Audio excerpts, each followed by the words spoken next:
It's the Lunch Show with Chad Summers. Fasten your seatbelts for the greatest radio show in the world, ever. And now, the host of the Lunch Show, Chad Summers.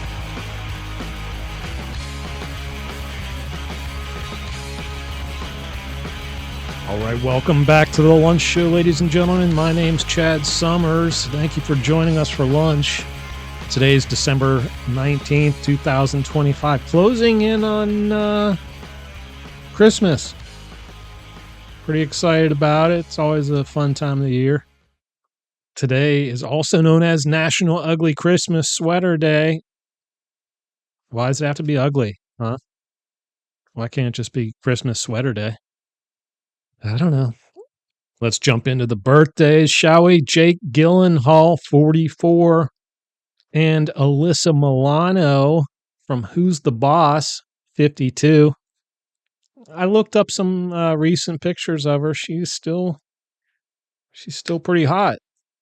Not going to lie to you. Also on this day in history, 1998, Clinton was impeached. He was found guilty of perjury regarding lying about whether he had, received a Lewinsky from Monica Lewinsky. He did, and he lied about it. But he wasn't like removed from office though, so I don't know. What's the point of being impeached if they don't kick your ass out of office? I don't know. 1997, the movie Titanic premiered. That was a pretty awesome movie.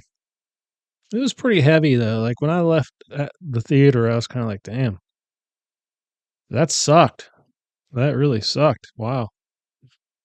And what made it bad really was the freezing temperatures, water temperatures. I mean, if that happened down in the Bahamas in the summer, that everyone would have lived. Almost everybody.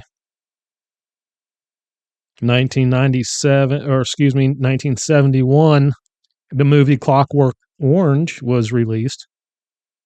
That was a Stanley Kubrick picture. So I never saw that, but yeah. And in 1777, during the American Revolution, General George Washington led 11,000 regulars to take up winter quarters at Valley Forge on the west bank of the Schuylkill River near Philadelphia, which was occupied by the British. Very interesting there. All right, that's it for historical news on this day. Let's get into today's news, the meat of the program. We've got breaking news. This one from TMZ. Suspect from Brown University shooting has been found dead by self-inflicted gunshot wound. That's correct. He was found at a storage facility in Salem, New Hampshire. Apparently he had two firearms with him and they both matched, I guess, all the rounds that were found. Sounds terrible. We'll just say at the scene. But he was 48-year-old gentleman from, I think, Portugal. And he was a graduate from Brown. So he knew the premises in the buildings very well. What big shocker, he was not born in the U.S., isn't it? Oh well. Here's one from BBC. Australia announces gun buyback scheme in wake of Bondi attack. Yeah, that's what you want to do. You want no one to have a way to protect themselves, to defend themselves. That's right. Great. Let's just remove that ability for people. Newsmax, TikTok has been purchased by Oracle and a couple other large corporations. So, yeah, it'll be interesting to see the details of that, see how much of that control of that business is retained by China. Well, Hopefully none. Hopefully they had to completely give up the servers and everything. That way, they're not spying on our dumbass kids. All right. TMZ. Nancy Grace says Reiner debacle, or excuse me, says Reiner double murder. I shouldn't laugh, but is classic death penalty case. Of course. Of course. I mean, this is like horror movie stuff. But the problem is it's in California. And while they do have capital punishment there, I don't think they actually follow through with it. There's one guy, I think his name's Skyler. He, I think it was over 20 years ago, he acted like he wanted to he wanted to go on a sea trial on a pleasure boat. And the owners of the pleasure boat took him out there and he had a couple guys with him. It was his accountant. And they threw him overboard, tied him to anchors and threw him overboard. And he got capital punishment, but he's still around. He's still locked up, of course, but yeah, they still haven't whacked him yet. What are we waiting on? All right, here's one from Reuters. Putin offers no compromise on Ukraine, says EU, quote, robbery, unquote, failed. He's suggesting that your European Union tried to steal some of his assets or something. I don't know, but we'll just use this headline as a segue into me saying that I don't see how they're going to agree to a ceasefire. Putin's not going to give up on the land. He actually will agree to a ceasefire if they give him more land that he hasn't even taken control over yet. So it's not just the land that he's taking, like along the eastern side of Ukraine, where they're like where Russia is occupying right now. He's not just talking about keeping that. He wants Ukraine to give up more land in cities or whatever. I don't know the details. I will admit that. But so yeah, there's just no way. And Zelensky's not going to agree to that. I don't think Zelensky will agree to anything but having, reclaiming the original footprint of Ukraine and having and getting rid of all the Russians that are occupying the eastern part of the country. We'll see. I don't know. I don't see an end to this anytime soon. I really don't. Fox News. This is terrible right here. It just happened yesterday from Fox News. Greg Biffle's wife sent distressing text before fatal plane crash killed family members. This happened in Statesville, North Carolina, my state. Wow. They were in a Cessna 550 private jet. They were headed to to Florida. They were going to make a stop in Florida and then head to the Bahamas for a vacation. And that sounds like a good time to me. I don't know about you, but yeah, let's do it. Except I'm going to be taking a boat rather than an airplane. But I guess Christina, his wife, texted her mom, said, "We're in trouble." And that was it.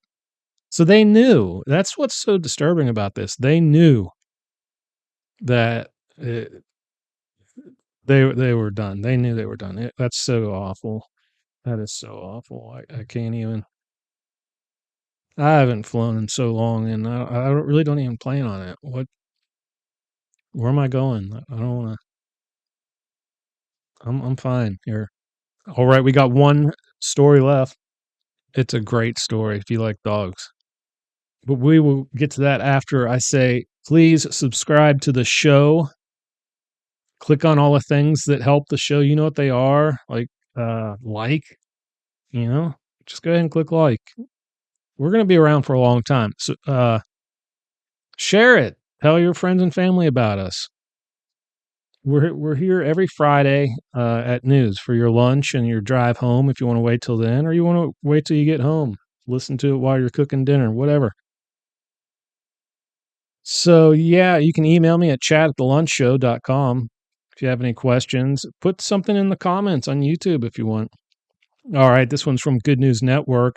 Lost dog found chained to a pole 2,000 miles away, reunited with family in time for Christmas. So you got to wonder how they found out where the dog belonged, whose dog it was. It was because of a chip, of course, a chip. Get your dog chipped. Seriously. So I guess this group called Paws and Claws found this dog in Lincoln, Michigan, and the dog was lost in California.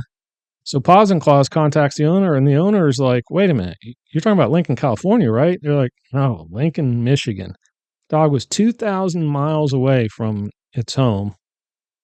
5 years later, this happened, and I don't know. It's just amazing, just chained to some fence. I don't know if they ever got down to the bottom of why, like how the dog ended up there. But it turns out someone donated Sky Miles, like air miles. I don't know what you call them. It's like I just said, I don't really fly. But yeah, so someone donated their Sky Miles so the dog could be flown back. I didn't know dogs required like a full seat. Can't you just put them in a crate I don't know. Do dogs require a plane ticket? But yeah, someone donated Sky Miles and the dog got a flight back home to California. And nothing against Michigan, but I think I'd rather be in California for Christmas too, you know? But yeah, that's awesome. That is an awesome story. Good for that family. Good for that dog. 5 years though. God dang. Hey, it's never too late, right? It's never too late to get reunited. We're gonna call that an episode, folks. I hope you enjoyed it. I think that's our last one before Christmas. If I do my math correctly. So I hope y'all have a good Christmas. Don't eat too much. You don't want to pack on too many pounds. I know you're going to, but just keep that in mind. They go on easier than they come off, right? But yeah, and no politics at the dinner table, right? No religion, no politics. Keep it. We don't want a food fight, right? We don't. Food's very expensive nowadays, so we can't afford to be throwing it all over the place. But yeah, Merry Christmas. We'll be back before the New Year, so I'll wish you a Happy New Year in the next episode. But Merry Christmas, and hope you had a good year. And we will see you after Christmas. Keep pressing on in your life, and peace out. All right, folks, that's it for the lunch show today. Don't forget to come back every Tuesday and Friday for new episodes. And don't forget to like, share, tweet, subscribe, friend, listen, email, and tell your friends and family about us. We need every single one of y'all. Thank you in advance for your support, and I hope you all have an awesome day. You just listened to The Lunch Show.